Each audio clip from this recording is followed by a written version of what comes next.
today we're talking about Jesus. We're talking about Mark chapter 4. Let's just get on it. Let's don't have any intros or anything. Let's just get on it. Whether you know me or not doesn't make any difference. Whether you know what I'm doing doesn't make any difference. All we want to know is we want to know Jesus. We want to know what Jesus is doing in your life. And so we assume that you're growing in the Lord, or you probably wouldn't be tuned in here where we are today. Now, let me tell you a little bit about Mark. Before we go any farther, and I should have told you this a while back, but let me tell you something about Mark. Mark followed Jesus and became friends with the Apostle Paul. And he went with Paul on a mission trip. And he got out there in the middle of nowhere, and man, it got tough and it got hard, and Mark quit and went home. And Paul was so angry with him, Paul was so upset with him, that later when Mark repented and decided, well, I don't want to rejoin you, Paul said, I don't want to have anything to do with you. I can't trust you. I can't believe you. You're nothing. But a man by the name of Barnabas picked him up and restored him and took him on a mission trip. You remember Barnabas and Silas and those people. And he was a deacon and then a pastor in the church. So he was a servant of the Lord, and he was an encourager.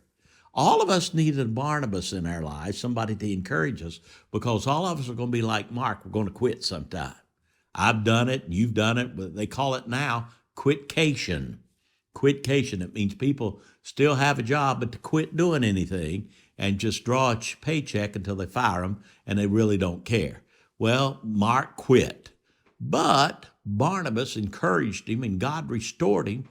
And later on, we find Paul saying, tell Mark to come. I want to see him. I need to see him. I love him, and he adds so much to my life. And tell him come see me and bring a coat to me. And then Mark goes on all these mission trips, and then Mark ends up with Peter. And now God chooses Mark, the quitter, to be Mark the writer, and he gives us the Gospel of Mark. Now, why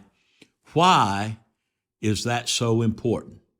Why do we want to talk about that? Because we're coming to Mark chapter 4, we find the parable of a sower. And Jesus said, basically, here it is in a nutshell, a sower went out to sow. I've seen this. I've stood on the Mountain of Beatitudes, and I've watched those guys sow their field. They still do it today like they did then. And some of the seed falls on hard ground, and the birds come and eat it up. It doesn't do anything. Some of the seed falls on rocky ground, and that doesn't mean there's a lot of pebbles around. It means there's a little thin layer of slate underneath the soil, and the seed, when it starts to germinate, it just goes down so far, but then when it gets hot, doesn't have any water or anything, and it dies too. And so the first two didn't produce anything. But then the third, they come and they start doing fairly well, but they end up having weeds in them and a rival crop, and they die too. But then the fourth group, they fall on good ground, and they rise up, and they produce some 30, some 60, some 100%, and they just do extremely, extremely well. And so the disciples came to him after he said all that, and they said, well, why did you tell that story? That's a story in agriculture. We don't need that. We're not at North Carolina State or Virginia Tech in agriculture. We're not. Why did you tell that? And Jesus said, well, now you've been given the secret. He said, I speak in parables, I speak in illustrations, lest those who don't believe should come and decide to believe, but let you know that everybody that follows us is not one of us. All right. Some people declare their allegiance immediately. They receive the word, that they get it, but that they don't care, so they go on. Satan comes and steals it away from them. They give God no nod. That's a majority of the people in the world. All right. We don't worry about them. And then there's some people that receive it, but they've got a whole lot of other stuff going on in their life, and they want to make Jesus maybe third priority, fourth priority, or fifth priority. If Jesus is not Lord, then he'll end up being out of your life completely. And then there's another group. Now, there's nothing wrong with the gospel. There's nothing wrong with the sower. The sower is the Holy Spirit. The gospel is the seed. The problem's with soil. He said, then some come and there's weeds grow up. They have a rival crop. They get involved in church, they get involved in prayer, they get involved in that, but then they schedule God out of their lives. They don't have time for God. They're not interested in the Lord. They're not interested in Jesus. They don't care that Jesus died on the cross. They don't care that he rose from the grave. They don't care that he ascended in heaven. They don't care because they care about all these other things. And Jesus said they just wither and they're gone.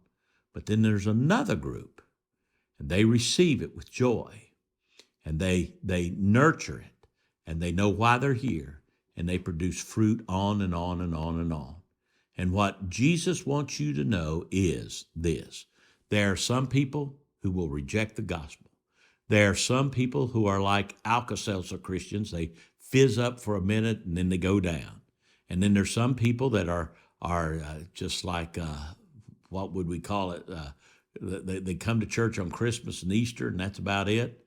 And then there are others who produce. The thing is, how long do you serve Jesus? Because he who is saved will be faithful to the end. How long do you serve Jesus? You said, but you don't understand what's going on. He who is saved, the same, will be faithful to the end, to the end, to the end, to the end. You'll be faithful all your life. Doesn't mean you won't backslide sometimes. Doesn't mean you won't get discouraged. Doesn't mean you won't want to pull back. It just means you're going to keep serving the Lord. And you might not serve the Lord the way you did when you were 20. You might not serve the Lord the way you did when you're 40. I don't serve the Lord the way I did when I was 40 years old. I was preaching 4 times on Sunday morning before live audiences. And I can't do that now. I do one service at Restoration Church of the Carolinas on Sunday morning, and that just really, be honest with you, wears me out. I can't do that. And so I've got to do it this way. I can't be everywhere all the time.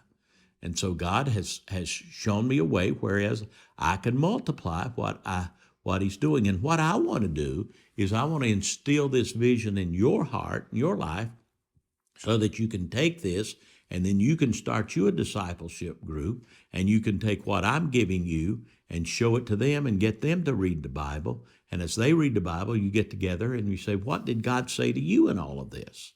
And let's just grow in the Lord. That's the purpose of all this. Let me tell you something. Christianity works. If you find anybody who says, well, that Christianity just doesn't work, it's not for me, then you say to that person right now, you've never tried Christianity, because Christianity is all about Jesus, and Jesus never fails. Thank you so much. God bless you.